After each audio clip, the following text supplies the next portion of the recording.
Salut à tous, c'est Obsidia, j'espère que vous allez bien. Aujourd'hui, Orange m'a envoyé le Xiaomi Mi 10 et m'a donné la mission de vous donner mon avis le plus objectif possible sur ce téléphone. Alors pour ceux qui ne connaissent pas Xiaomi, c'est une marque qui est relativement inconnue. Elle fait pourtant des téléphones de très bonne qualité à des prix bien plus bas que les concurrents sur la même gamme de téléphones. Vous pouvez aussi aller sur le site d'Orange pour voir tous les autres modèles de la même marque. C'est une très bonne marque qui ne demande qu'à se faire connaître. On va passer au déballage. Ce que je peux vous dire avant de commencer, c'est qu'il est compatible 5G, donc quand elle arrivera, vous serez prêts. Il a également un détecteur pour déverrouiller le téléphone sous l'écran, donc c'est plutôt élégant. Normalement, il a aucun bouton sur l'écran. Là, on a, je suppose, une notice.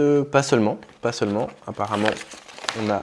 Ok, apparemment on a une coque. Commercialement, je trouve ça vraiment très bien qu'il y ait une coque parce que c'est vraiment la première chose qu'on fait quand on achète un téléphone, c'est d'acheter de quoi le protéger. Et évidemment, ça arrive jamais le même jour, on l'a commandé à part, etc. Donc il y a toujours un petit flottement de 1 ou 2 jours où on n'a pas de quoi protéger son téléphone. Là, je trouve que en termes de marketing, c'est très fort de la part de Xiaomi parce qu'on peut protéger son téléphone dès la sortie de la boîte. Donc c'est ce qu'on va faire, on va le sortir de la boîte. Là, on va passer à l'étape satisfaisante qui est de retirer les fils.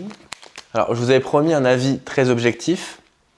Je suis désolé, je vais être un petit peu subjectif, mais je trouve qu'il est vraiment très beau. On part sur un téléphone qui est quand même très fin. Et ce que j'aime bien, c'est que l'écran va vraiment jusqu'au bord du téléphone. Et ça, c'est plutôt élégant. On va procéder à l'allumage. Et pendant qu'il s'allume, je vais vous dire un petit peu ce qu'il a dans le ventre. Parce que comme c'est le téléphone un peu étendard de la marque Xiaomi, il a les meilleurs composants au meilleur poste. C'est-à-dire que l'écran, c'est le meilleur, la photo, c'est le meilleur. Il est vraiment au maximum de ce qu'est capable de faire Xiaomi. On a un écran AMOLED QHD. Donc pour ceux qui ne savent pas, QHD, ça veut dire Quad High Definition. Ça veut dire qu'en gros, vous avez 4 écrans HD sur la surface d'un seul. Donc c'est vraiment quelque chose d'énorme. On a donc des couleurs qui sont vraiment éclatantes et ça fait plaisir. Pour les gamers, on a un taux de rafraîchissement à 120 Hz, ce qui est colossal pour un téléphone. Et même quand on n'est pas gamer, ce qui est mon cas, on a une vitesse de navigation qui est vraiment fluide. Tout s'ouvre vraiment instantanément et ça, c'est un bonheur. Je pense qu'une fois qu'on a goûté aux 120 Hz, on peut pas revenir sur du 60 parce que vraiment, ça va vite. En plus de tout ça, on a une Gorilla Glass devant et derrière. Donc, même si ils mettent une coque avec, en vrai le truc est quasiment incassable et je trouve que on peut sentir la solidité du téléphone rien que dans le poids parce que il est pas trop lourd mais il est assez pour qu'on sente que c'est de la qualité. Je sais pas si vous voyez bien ce que je veux dire mais on le sent dans la poche, il va pas nous échapper et en même temps il est pas trop lourd. Je pense qu'il a le poids idéal par rapport à sa solidité et tout ce qu'il est capable de faire parce qu'on a quand même 1, 2, 3, 4 objectifs derrière. On a 108 millions de pixels, ce qui est incroyable. On peut zoomer 5 fois dans l'image sans perdre en qualité. On a évidemment de la 4K, on a du 120 images par seconde en slow motion. Je trouve que c'est un téléphone qui est vraiment complet. Le seul petit défaut que je pourrais trouver, c'est la lentille macro qui est qu'à 2 millions de pixels.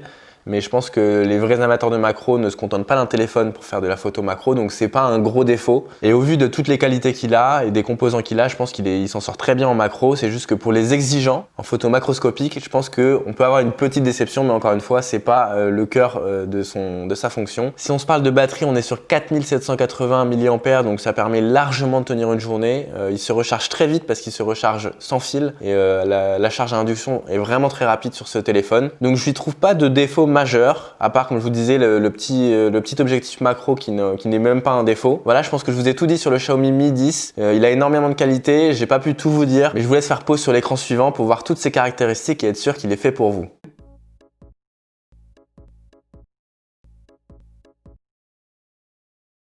Voilà, c'est tout pour moi, j'espère que ça vous a plu. Pensez à vous abonner à la chaîne d'Orange pour ne pas manquer les prochains unboxings. Activez la cloche si vous voulez être les premiers à les voir. Je vous dis à très vite, c'était Obsidia, ciao.